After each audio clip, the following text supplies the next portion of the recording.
You'll first notice that there is only one lens in front of me. I have made my decision, and it is the Tamron 35-150, so spoilers out of the way. And I'm going to talk through my reasonings for selecting this lens, as well as showing some sample images from the Sigma 28 to 105 f2.8, which I really love using. The 105 end of the Sigma lens is really fantastic. The struggle for me though is that this lens replaces other lenses in my bag, whereas the Sigma unfortunately does not. Who am I?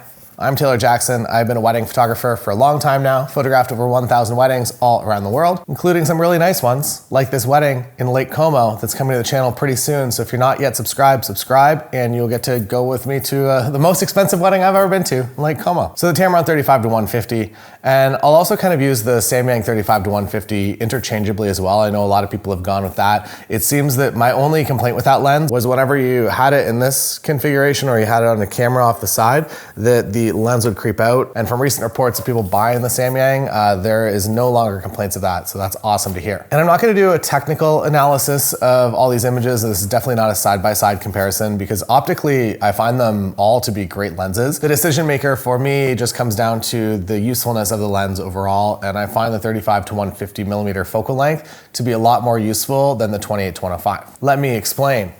28-105, if I was shooting a 24-70, if you follow the channel, you know that I shoot a lot of prime lenses, 35, 1.4 pretty often, 85 also fairly often, 50 pretty much never. I tried 50 for a few years and I just didn't really get into it. And my stance on the 24-70 is that I would rather just have a 35 millimeter prime and walk around. I really love the aesthetic quality that I get shooting a lens like that wide open at f1.4, and with autofocus of current mirrorless cameras, shooting wide open with a good quality lens, never a problem at all. And you might be like, that's crazy, you have a 35 millimeter prime, but then also this lens is a 35 millimeter, or begins at 35 f2, and why don't I use this all day? We're gonna get to that in a minute. When it comes to the Sigma 28 to 105, I was very happy using it on this wedding day, and the usefulness and having the additional millimeters on the wide end was very, very helpful. So this Tamron lens here starts at 35 millimeters, and the Sigma obviously starts at 28. So you are getting a little bit more wide angle, but you're not getting a 24 millimeter or a 20 millimeter wide angle. Let's talk about the strengths of the Sigma 28 to 105 first.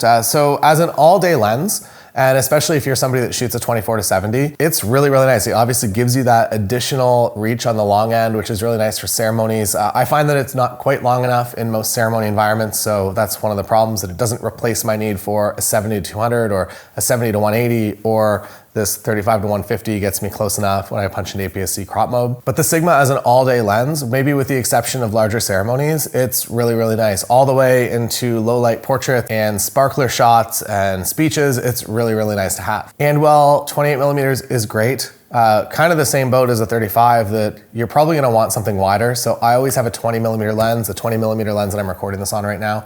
That is always in my bag on wedding days, just in case I get into a jam and I have to do that big group shot in a small space, or the cake cut, or the party gets crazy and there's a band in the middle of the dance floor and you wanna have that 20 millimeter lens. I'm happy with 20, maybe 16, maybe 14 is more your style. I am quite happy with 20 millimeters, and I've never really found a reason to go much beyond that. Creatively, there are definitely options with wide angle lenses, but for the style of work that I do, I'm very happy with 20. But that means that I still have to have that 20 millimeter lens, and then the 28 to 105 Sigma, and then also a longer lens. So it doesn't really replace a lens in my bag. I also carry the Peak Design Everyday Messenger with me, and that's all I bring. So it's just one bag on the wedding day. I'm not bringing a rolly case behind me. I like when all of my equipment can fit in one bag that I can carry with me everywhere throughout the day. It makes me feel a little bit safer and less residual stress overall. But the Sigma will unfortunately not be finding a place in my bag. When it comes to weight and balance, so this Tamron 35-150, the barrel is a little physically larger, and I definitely prefer the Sigma in terms of just the ergonomics and the size. And in terms of weight, I think this is 200 grams more than the Sigma. So it definitely is a little bit heavier, but it's really not that noticeable, I wouldn't say. And at full extension, they're honestly pretty comparable overall. One difference between the 35-150s versus the Sigma 28-105 is that this lens at 35 millimeters starts at f2, which means you get a little better low light performance. I do find myself, because I shoot a lot of video, that I'll just use this as an f2.8 lens, and I'll set it to f2.8, and I'll just kind of ignore the f2.0 option. It also, as you zoom in, you pretty quickly get to 2.8. I'll put the math on the screen exactly where it turns to a 2.8 lens. Variable aperture, so it starts 35 millimeters f2, and then very quickly it gets to f2.8. And for video work, and I guess photography as well, if you're using manual settings, it's just a little bit easier just to run it as an f2.8 and sacrifice a little bit of depth of field in order to not be constantly correcting exposures as you do small little zoom adjustments. In terms of the builds, both the Sigma and the Tamron and the Samyang I'm very happy with. I would say the Sigma probably wins. I would say the Sigma also wins in a number of different environments throughout the wedding day. It definitely wins for getting ready coverage versus the 35-150. I would say it also wins in the family formal environment and photos of the couple that you just have a little bit more versatility in terms of getting a slightly wider shot than 35. But then I would say the other parts of the day, I definitely have preference on this 35-150. And even for the family formals, I am fine to do it on a lens like this. For candids, during cocktails, for the ceremony especially, I would say that this 35-150, while it is nice to have the 28mm as everybody's coming down the aisle at you, I would say that having 35 is totally fine. And the ability to zoom into 150mm is definitely a huge bonus. And that is what removes my need for a longer lens on the wedding day.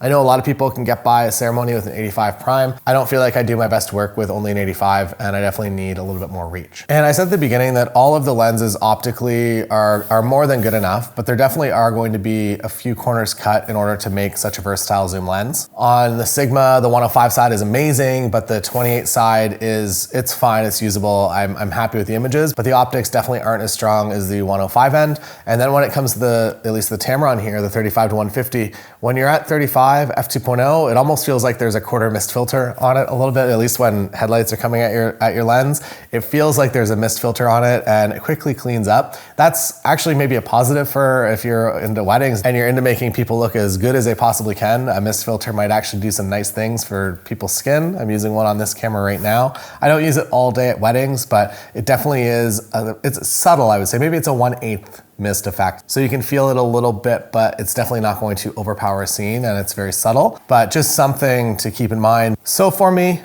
I will be going with the Tamron 35-150. I still consider this to be the best ceremony lens that I have ever experienced in my lifetime as a photographer. It is incredible for other parts of the day as well.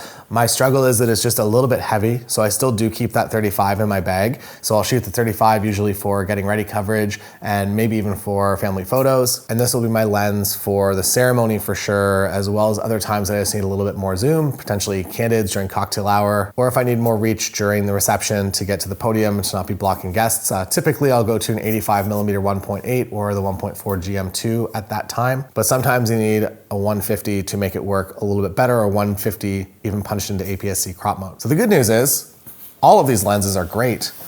Which one is for you? That is the question. I did a poll on my Instagram and I think it was 60% said Tamron 35-150 and 40% said Sigma 28-105. Fits their photography style a little bit better. For me, this definitely replaces the need for a longer lens, and this is basically this has become my 7200 that I used to bring to every single wedding day. Now I just bring this, I run this for the ceremony and any other time that I might need a little more reach. Don't forget to subscribe to the channel. If you want to watch this video, behind the scenes with Liam, wow, go watch this video for sure. It's a fun time.